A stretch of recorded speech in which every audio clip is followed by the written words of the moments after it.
Good morning সবাইকে, শুভ সকাল। সবাই ভালো থেকো। আর আজকে সকাল সকাল চলে গেছি মেয়েকে চুল কাটাতে। ওর চুলটা আনসাইজ হয়ে গেছে, এদিকে বড় এদিকে ছোট, তো একটু মেলাতে গেলাম। দেখো এই যে দেখো লুকটা এরকম লুক দেবে। তো আমি অ্যাকচুয়ালি মোবাইলে সার্চ করে নিয়ে গেছিলাম কাটিংটা।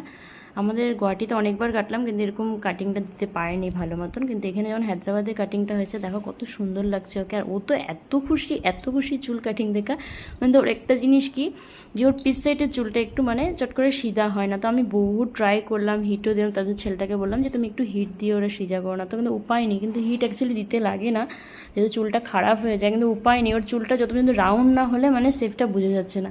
তো ছেলেটা বলছে কিচ্ছু হবে না, একদিন হিট দিলে কিচ্ছু হয় না। তো হিট দিয়ে দেখো ছেলেটা বহুত কষ্ট করেছে, ওর চুলের প্রতি বহুত কষ্ট হয়েছে, যেহেতু ওর চুল সিধাই হচ্ছে না পিছন সাইড, তার জন্য সিধা করতে একটু টাইম লেগেছে। কিন্তু কাটিংটা যে এত সুন্দর দিবে সেটা ভাবতে পারি না। জানো কত টাকা নিয়েছে? আমার তো মাথা ঘুরে গেছে। 500 টাকা নিয়েছে শুধু এইখানি চুল সেট করতে।